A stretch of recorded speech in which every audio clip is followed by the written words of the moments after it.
What if Gobekli Tepe was real? In 1994, a German archaeologist named Klaus Schmidt was walking across a hill in southeastern Turkey when he noticed something that would rewrite human history. Stone slabs were jutting out of the dirt at strange angles. The locals had been pulling them out for years to use as garden walls. When Schmidt got the first one dated, the result came back at 9,500 BCE. Stonehenge, by comparison, was built in 3000 BCE. The Great Pyramid in 2500 BCE. Gobekli Tepe was 6,000 years older than Stonehenge and 7,000 years older than the pyramids. It was carved, raised, and buried by people who, according to every textbook on Earth, had not yet invented agriculture. They were hunter-gatherers. Their toolset included no metal, no wheels, and no written records. And yet they quarried 20-ton stone pillars, dragged them uphill, and stood them upright in perfect circles. Then, for reasons no one can explain, they buried the whole thing on purpose and forgot it. For 8,000 years, the most sophisticated monument on Earth sat under 6 feet of dirt, invisible to the modern world. What if Gobekli Tepe was real? Not just real as a ruin, but real as a warning from a civilization that came before. Klaus Schmidt was not looking for a temple in 1994.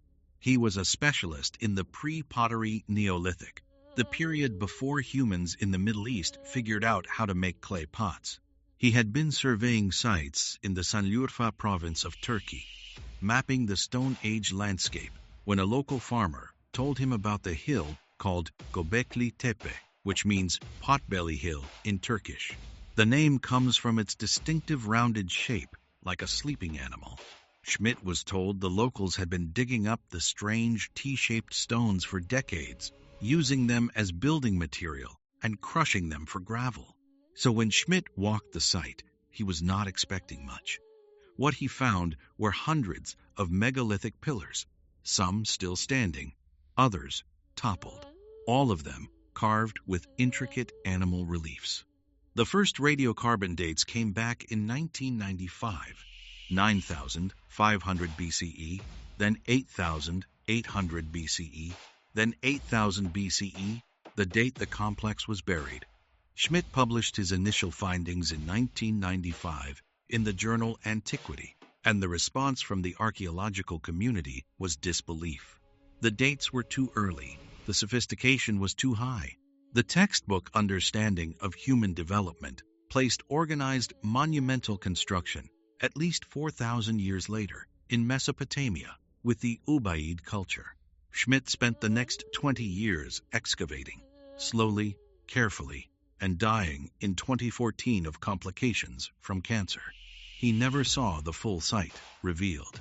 He estimated less than 5% of the complex has been uncovered. The rest is still under the hill. The pillars at Gobekli Tepe are not like anything else in the archaeological record.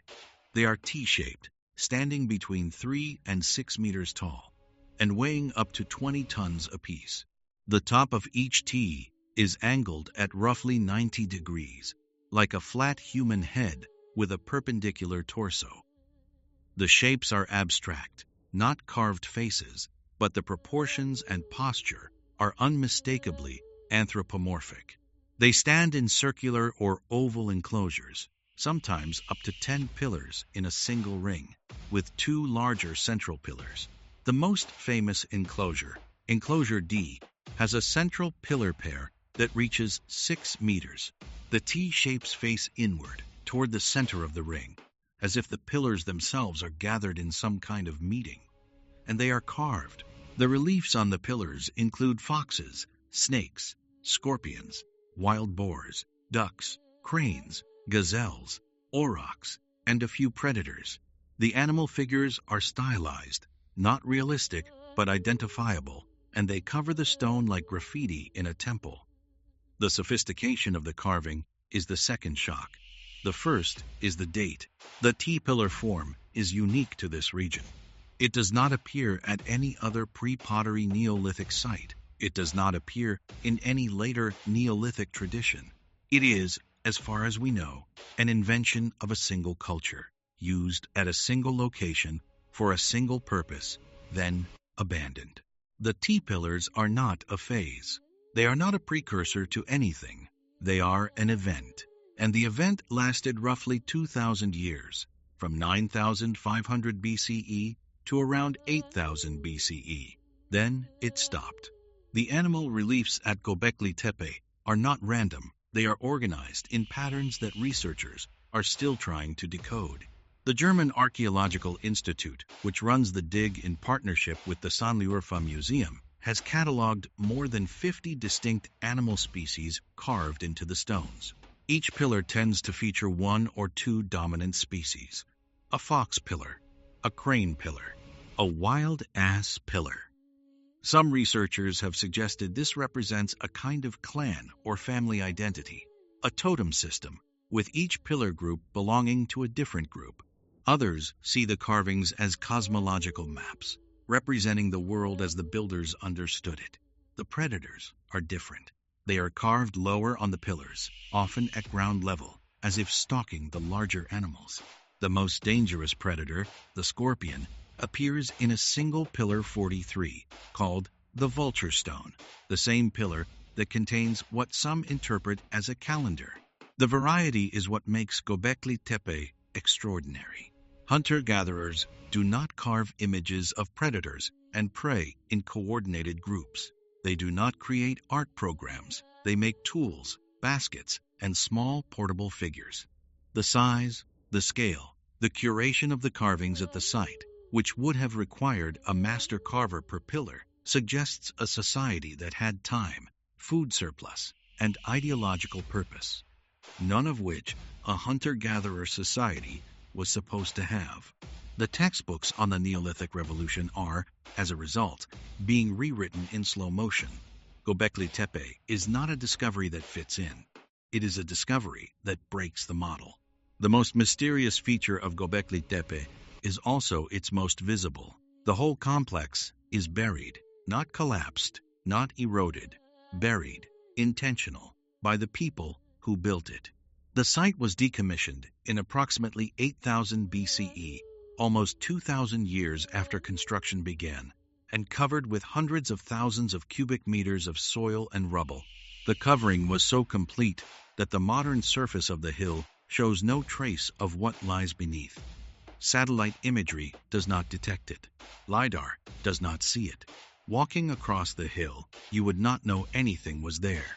The reason for the burial is unknown. Schmidt and other researchers have proposed several theories. One possibility is that the site was abandoned after a climate shift, the Younger Dryas, a 1,000-year cold snap that ended around 9,700 BCE, which dried up the local game and forced human populations to migrate. Another possibility is that the ritual or purpose it served ended and the community moved on. A third is that the builders deliberately concealed the complex to protect it or to seal it. The burial itself is the largest prehistoric construction project we know of. Moving the volume of soil required to cover the site would have taken a community years. There is no evidence of a natural catastrophe. There is no mass grave. The site was simply closed and forgotten. The memory of it disappeared. And the local hunter-gatherer culture that built it transitioned, somewhere along the way, to agriculture. Within 1,000 years of the burial, the same region gave rise to the world's first domesticated wheat and the first permanent villages. Gobekli Tepe is, by some accounts, the architectural punctuation mark between two human eras, the era of foraging and the era of farming. Between two worlds, the builders chose to bury what they had made. The most important question at Gobekli Tepe is also the hardest. How did they build it? The pillars are limestone, quarried from a nearby outcrop about half a kilometer away. They weigh between 5 and 20 tons. They were shaped using flint tools, the only hard material available before metal. The quarrying marks still visible on unfinished pillars show a process of cutting grooves, levering with wooden beams, and breaking free. Then the pillars had to be moved uphill, a half kilometer from the quarry to the site. No wheels, no draft animals, no metal. Schmidt's own team experimented with replica methods and concluded that a crew of about 20 people, using wooden rollers, ropes, and brute force, could move a 10-ton pillar about 300 meters per day, 20 days to drag a single stone uphill. The complex has more than 200 pillars. The labor estimate is staggering. Schmidt calculated that the construction phase at Gobekli Tepe required a coordinated workforce of several hundred people, sustained for years at a time. The contemporary hunter-gatherer bands in the region numbered in the dozens, not the hundreds. For a hunter-gatherer society to organize this kind of labor, they would have needed three things the textbooks said they did not have: a food surplus to feed the workers, a shared ideological purpose to motivate them, and a social structure to coordinate them. The traditional model says agriculture came first, surpluses came second, and complex societies came third. Gobekli Tepe suggests the order may be wrong. The monument may have driven the change, not followed it. The workers came to build the temple. The food was gathered to feed them. The villages grew up around the project. The agriculture was a side effect of the building. The textbook is upside down. Pillar 43, also called the Vulture Stone, is the most discussed single object at Gobekli Tepe. It is a T-shaped pillar in enclosure D, and it carries a relief of a vulture, a headless man, a scorpion, and a series of marks that several researchers have interpreted as a calendar system. The V-stone hypothesis was published in 2013 by Martin Sweatman at the University of Edinburgh. Sweatman decoded the symbols on the pillar as a lunar calendar of 365 days, with the V-shaped marks representing a specific conjunction event at 9,500 BCE that the builders had apparently observed and recorded. The date matched. The hypothesis remains controversial. Other researchers argue the symbols are not calendar marks, but snake or other animal representations. The 2013 paper has been cited and challenged in roughly equal measure. The debate is a sign of how little consensus exists on the purpose of the place. Is Gobekli Tepe a temple, a burial ground, an astronomical observatory, a trade center, an early attempt at a settlement? Each interpretation is supported by some evidence and undermined by other evidence. The buried state of the site also suggests it was not continuously occupied. The seasonal use hypothesis, that pilgrims came to the site during specific times of year for ritual gatherings, fits some of the data. So does the idea that the site was a kind of neutral ground where different bands of hunter-gatherers met, exchanged, and built a shared cultural identity. There is no clear answer. There is, however, a remarkable pattern. The same culture that built the pillars also invented agriculture in the same valley. The same valley, within 1,000 years. By 7000 BCE, the world had its first known city, Catalhoyuk, in central Turkey. And by 6000 BCE, the Mesopotamian experiment with cities, with writing, with metal, with everything we now call civilization, was underway. The seed of all of that may be sitting under Potbelly Hill. The most recent excavations at Gobekli Tepe, ongoing as of 2024, have uncovered additional enclosures, more carved pillars, and a set of stone basins that suggest the site had features no other pre-pottery Neolithic site shares. Its status as a UNESCO World Heritage Site was confirmed in 2018, but the Turkish government's excavation pace has been cautious, and the academic debate over what the site means continues. The question, what if Gobekli Tepe was real, is also a question about the human story we have been telling ourselves. For 200 years, archaeology has held that civilization moved in a straight line from primitive to complex, from foraging to farming, from tribes to cities. Gobekli Tepe breaks the line.